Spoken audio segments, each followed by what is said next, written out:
ওকে, তো we will start now. কালকে আমরা যেখানে শেষ করেছিলাম, আর বেশি বাকিও নেই, আজকে আমরা এখানেই আজকে এটা শেষ করে দেব।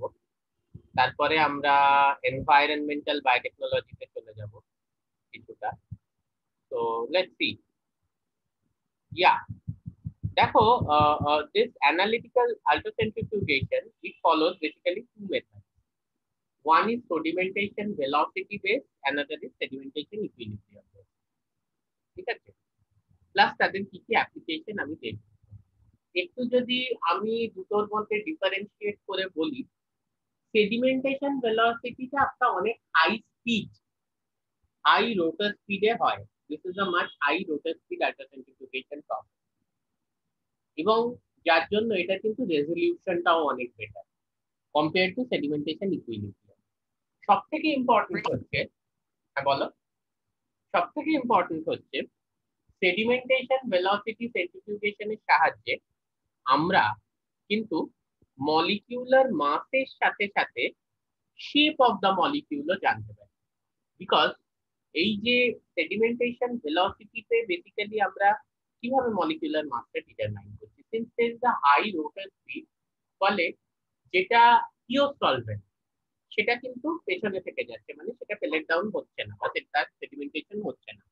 কিন্তু যেটা হচ্ছে কি সলিউশন, মানে যাতে সলিউট পার্টিকলস আছে, what are this solute, this could be protein, this could be DNA or anything, but we are interested about protein. সেটা কিন্তু সেডিমেন্টেশনটা অনেক ফাস্ট হচ্ছে, এবং it is moving towards the bottom of the tube under a ultracentrifugal force. Under a ultracentrifugal force, the solution is moving to the bottom of the tube and the solvent is left behind.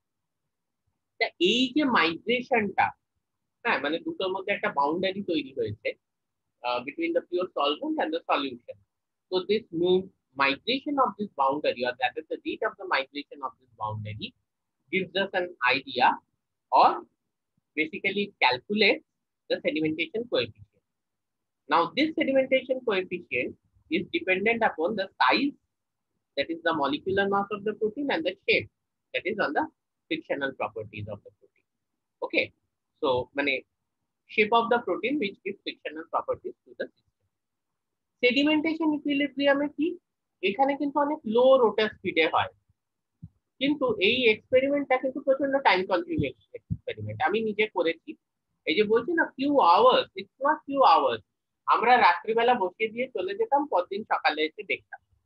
যেটা হচ্ছে যে তুমি যখন রোটার স্পিডটা যেহেতু অনেক লো আছে, ফলে as there is a centrifugal force that is being countered by the diffusion, because as I have already mentioned, যে under normal condition কিন্তু একটা মলিকিউল কখনোই ওইভাবে সেডিমেন্ট করবে না। হ্যাঁ, if you have a protein solution, you cannot expect the proteins to get sedimented, কারণ তার একটা মিনিমাম থার্মাল মোশন আছে, তার যেটার জন্য তার একটা ডিফিউশন হচ্ছে। So it is not like that যে ও নিজের থেকে just under the force of gravity ও সেডিমেন্ট করে যাবে, সেটা কিন্তু কখনো হবে না। বালি বা মাটি হলে, হ্যাঁ এক মিনিট, বালি বা মাটি হলে সেটা সেডিমেন্ট করে যেতে পারে, কিন্তু একটা প্রোটিন বা যে কোনো biological macromolecule, this are so small molecule যে তাদের যে থার্মাল মোশনটা আছে due to their kinetic energy, that basically is quite enough to keep them away from the effect of gravity, মানে গ্র্যাভিটি কিন্তু সেটাকে সেডিমেন্ট করাতে পারবে না। হ্যাঁ বলো সৌরভ, কি বলছো? স্যার এবার যদি আমি কোনো ডিপ ফ্রিজারে বা ব্লাস্ট ফ্রিজারে গুলো যেগুলো হচ্ছে কোল্ড এনভায়রনমেন্টে রেখে দিই, তাও কিছু সেডিমেন্ট করবে না? না, তোমরা কয়েকটা জিনিস একটু বোঝো। আমি কালকে সায়ন বিশ্বাসকেও বললাম, প্রেসিপিটেশন আর সেডিমেন্টেশন দুটো কিন্তু আলাদা ব্যাপার। হ্যাঁ, প্রেসিপিটেট করা আর সেডিমেন্ট করা দুটো জিনিস কিন্তু আলাদা। as you reduce the temperature, the solubility decreases। ঠিক আছে, ধরো তোমরা ফসফেট বাফার বানিয়েছো, ফসফেট বাফার দেখবে ফসফেট অনেক সময় গোলার সময় কি করতে হয়, নিশ্চয়ই তোমরা বানিয়েছো ফসফেট বাফার, ওই যে যে মেকানিক্যাল স্টারারটা আছে তাতে একটু হিট দিয়ে তবে কিন্তু ডিজলভ করতে হয়। কেন না, ফসফেটের সলিবিলিটি তো একটু ইস্যুস আছে, ফলে টেম্পারেচার একটু বেশি দিলে ওটা ডিজলভ করবে, একটু টেম্পারেচার কমলেই কিন্তু ওটা প্রেসিপিটেট করে যাবে। যখন একটা মলিকিউলের কিছু সলিউবিলিটি ইস্যু দেখা যায় তখন সেটা প্রেসিপিটেট করে। ওকে, আমি একটা কথা বলছি যে তুমি পিএইচ কমিয়ে দিচ্ছ, পিএইচ কমিয়ে দিলে কি হবে?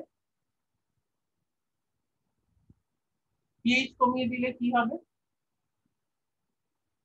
পুরো প্রোটিনটার উপর একটা, প্রোটিনটা হ্যাঁ, পজিটিভ হ্যাঁ চার্জ হয়ে যাবে। Positive charge. ঠিক আছে, পুরো প্রোটিনটার উপর আস্তে আস্তে একটা পজিটিভ চার্জ হয়ে যাবে। তো পজিটিভ চার্জ হলে কি, পুরো জিনিসই যদি পজিটিভ চার্জ হয় তাহলে রিপিল করবে, একে অপরকে আর অ্যাট্রাক্ট করবে না, রিপিল করবে, সেই সময় সলিবিলিটি কমে যাবে, প্রেসিপিটেট করে যাবে। বা তুমি খুব ঠান্ডায়, তুমি যেটা বলছো ডিপ ফ্রিজারে রাখছো, অবভিয়াসলি তুমি ডিপ ফ্রিজারে রাখলে সেই সময় সলভেন্টের প্রোটিনের সলিবিলিটি কমে যাবে, তখন that will come out of the solvent and that will precipitate. Okay, this is precipitation. আমরা এখানে সেডিমেন্টেশন করছি, দুটো জিনিস কিন্তু সেম নয়, দুটো জিনিস কিন্তু কমপ্লিটলি ডিফারেন্ট। ঠিক আছে, প্রেসিপিটেশন আর সেডিমেন্টেশন দুটো জিনিস কমপ্লিটলি ডিফারেন্ট। সেডিমেন্টেশনে যে প্রোটিনটা পড়ছে সেই প্রোটিনটা কিন্তু নিজের ডাইমেনশন, নিজের স্টোইচিওমেট্রি এইগুলো মেনটেন করে সেটা কিন্তু পেলেট হিসেবে পড়ছে। প্রেসিপিটেশন যেটা হচ্ছে তখন ইউজুয়ালি প্রোটিনগুলো একটা অ্যাগ্রিগেট করে ডিনেচার করে একসাথে পড়ছে। তো ঠান্ডা যদি তুমি অতিরিক্ত দাও, কোনো প্রোটিন সেডিমেন্ট করে না, due to solubility issues the protein may precipitate. আর বারবার পৃথক করলেও ওই একই ব্যাপার হয় যে প্রোটিন ডিনেচার করে যায় এবং ওটা প্রেসিপিটেট করে দেয়। ঠিক আছে, বোঝাতে পারলাম ব্যাপারটা? যে তুমি যে হ্যাঁ জিনিসটা স্যার। বলছো আমি বুঝতে পেরেছি, তোমার পার্সপেক্টিভ হচ্ছে আমি তো খুব যখন ঠান্ডায় রাখি তখন তো যে থার্মাল এনার্জির জন্য যে মোশনটা বা যে কাইনেটিক এনার্জিটা সেটা তো খুব কমে যায়, তাহলে সেই কন্ডিশনে কি প্রেসিপিটেট করে যাবে? না, সেই কন্ডিশনেও প্রেসিপিটেট করবে না। হ্যাঁ, সেই কন্ডিশনে কি সেডিমেন্ট করে যাবে? না, সেই কন্ডিশনেও সেডিমেন্ট করবে না। ওকে, but yeah, definitely if solubility will reduce and they will precipitate over a period of time. Sedimentation equilibrium এক্সপেরিমেন্টে কি হচ্ছে, এখানে রোটার স্পিডটা কিন্তু অনেক কম রাখা হচ্ছে।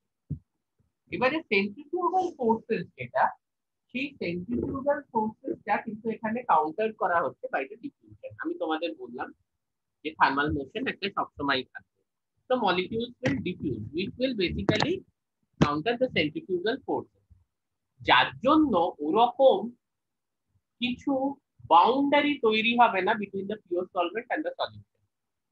No, that will not happen. The molecule will show some the molecules will show some diffusion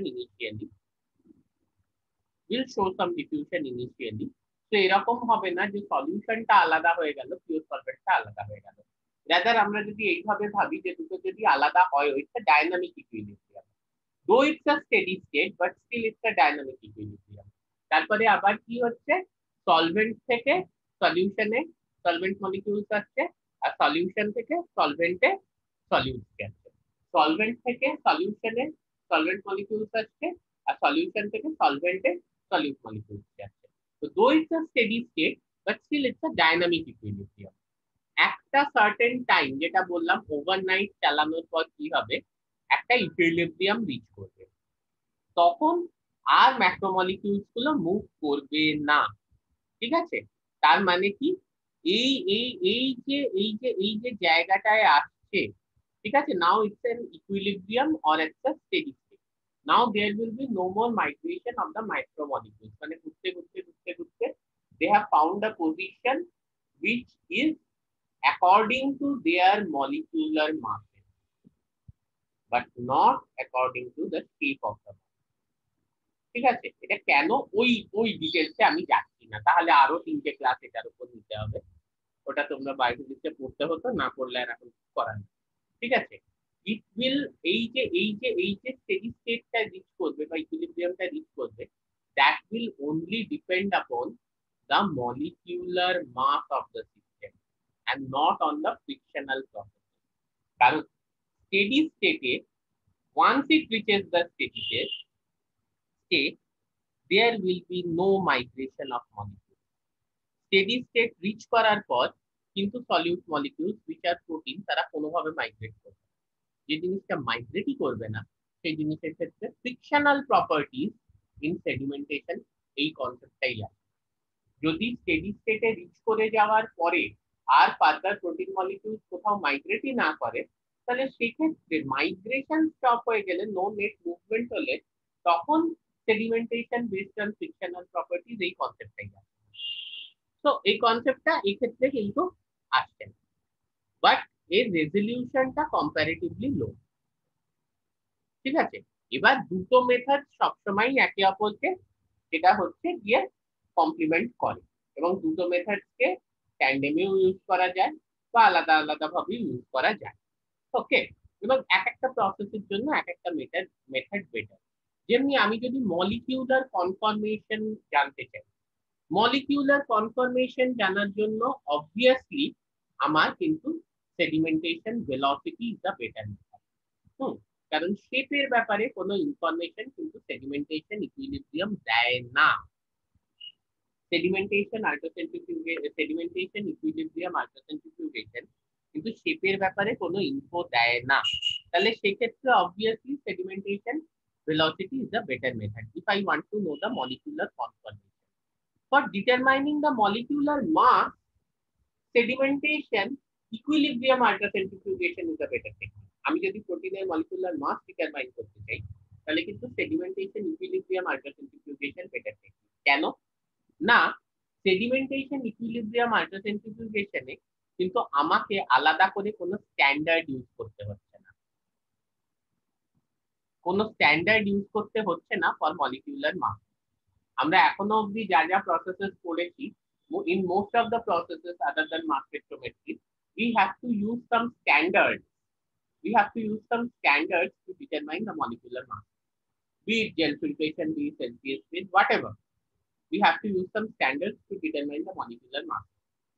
But in sedimentation equilibrium ultracentrifugation, we don't have to use any standards. Stoichiometry, আমি যদি স্টয়চিওমেট্রি ডিটারমাইন করতে চাই, ওয়েল দুটো টেকনিকই effective স্টয়চিওমেট্রি determine করার জন্য, কোনো অসুবিধা নেই। ঠিক আছে, বাট সিস্টেমে হেটেরোজিনিটি আছে কিনা, হ্যাঁ সিস্টেমে হেটেরোজিনিটি আছে কিনা, মানে ইমপিউরিটি আছে কিনা, যদি আমি এটা বলতে চাই যে তুমি সে প্রোটিন এক্স নিয়েছো কিন্তু ট্রেসেস অফ প্রোটিন ওয়াই দেখা যাচ্ছে, বা প্রোটিন এক্স অ্যাগ্রিগেট করে গেছে কিনা। ঠিক আছে, এই সবগুলো জানার জন্য obviously যেটা হায়ার রেজলিউশন টেকনিক, সেই টেকনিকটা better. So we will use sedimentation velocity ultracentrifugation. যেটা হায়ার রেজলিউশন টেকনিক সেই টেকনিকটা বেটার, সিস্টেমে হেটেরোজিনিটি বা আছে কিনা বা অ্যাগ্রিগেশন হচ্ছে কিনা এটা দেখার জন্য। ঠিক আছে, বাট হ্যাভিং সেড দ্যাট, আমি যেটা আগেই বললাম sedimentation equilibrium is an absolute technique, কারণ এখানে তোমার অন্য কোনো জিনিসের কিন্তু আর সাহায্য লাগছে না। You are not using any standard, so this is an absolute technique for determination of molecular mass. ঠিক আছে, এছাড়া আর কি করা যাচ্ছে? আচ্ছা, এই যে সুপ্রামলিকিউলার কমপ্লেক্স ফরমেশন, হ্যাঁ এই যে সুপ্রামলিকিউলার কমপ্লেক্স ফরমেশন মানে একটা প্রোটিন আরেকটা প্রোটিনে, এই যে ফ্ল্যাজেলার কমপ্লেক্স, ঠিক আছে, বেসাল প্রোটিনস আছে, তারপরে ফ্ল্যাজেলার বডি প্রোটিনস আছে, অনেকগুলো প্রোটিনস একে অপরের সাথে ইন্টারঅ্যাক্ট করে একটা কিন্তু কমপ্লেক্স তৈরি করছে, বা টাইপ 3 সিক্রিশন সিস্টেম যদি আমরা দেখি for that matter. Then you have basal proteins, you have needle proteins, you have translocons, অনেক ধরনের প্রোটিনস আছে যারা মিলে একটা কমপ্লেক্স তৈরি করছে। এই ধরনের জিনিস যদি আমরা স্টাডি করতে চাই, মলিকিউলার মাস অফ সুপ্রামলিকিউলার কমপ্লেক্সেস, দুটো টেকনিক দিয়েই করা যায়, সেডিমেন্টেশন ভেলোসিটি আর সেডিমেন্টেশন ইকুইলিব্রিয়াম। দুটো যে কোনো টেকনিক আমি ইউজ করতে পারি, বা দুটোই কিন্তু আমি ইউজ করতে পারি। হ্যাঁ, conformational change always go for sedimentation velocity. ঠিক আছে, and also if you want to see this aggregation, precipitation, etc., you can go for sedimentation velocity only. আচ্ছা, এছাড়া যদি আমি স্টয়চিওমেট্রি জানতে চাই যে মোনোমারিক, ডাইমারিক, টেট্রামারিক কি complex, so this is mainly based on the molecular mass only, so you can always determine it both by sedimentation equilibrium and sedimentation velocity ultracentrifugation. ঠিক আছে, দিস আর সার্টেন ইন্টারাকশন যেগুলোর ব্যাপারে মানে স্টোইচিওমেট্রি, যে কতটা ইয়ে হচ্ছে আর কি, ডাইমার তৈরি হচ্ছে, টেট্রামার তৈরি হচ্ছে, এটা দুটোর সাহায্যেই জানা যেতে পারে। যদি তুমি কোনো অ্যাবসলিউট টেকনিক ইউজ করতে চাও, then go for sedimentation equilibrium to determine the physiological state. আর তুমি যদি ফিজিওলজিক্যাল স্টেটের কনফার্মেশনের ব্যাপারে কোনো আইডিয়া চাও, যে ডাইমারটার কনফার্মেশন কিরকম, টেট্রামারটার কনফার্মেশন কিরকম, এই সবগুলো যদি তোমার কোনো আইডিয়া লাগে, then go for sedimentation equilibrium, এই go for sedimentation velocity ultracentrifugation. Simple molecular weight dimer না টেট্রামার নাকি, গো ফর সেডিমেন্টেশন ইকুইলিব্রিয়াম আল্ট্রাসেন্ট্রিফিউগেশন।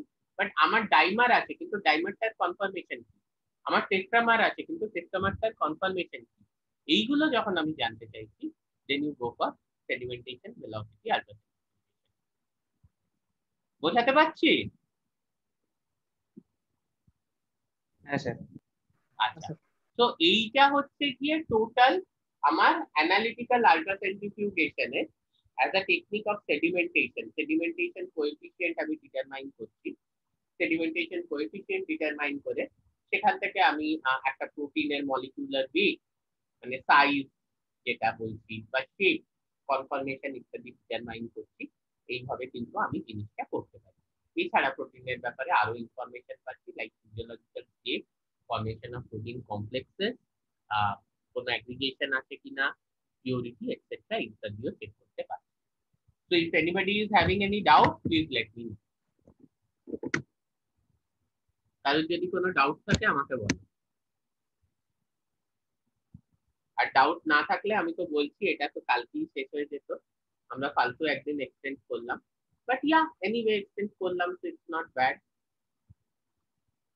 ঠিক আছে, তো দিস এন্ড মোটামুটি প্রোটিওমিক্স আমাদের শেষ হয়ে গেছে। 2D জেলের মেথডোলজি গুলো ম্যাডাম তো এসডিএস এর মেথডোলজি তোমাদের বলেই দেবে, মেথডোলজি এমনিও তোমাদেরকে আমি প্রোভাইড করেছি, তোমরা পড়ো।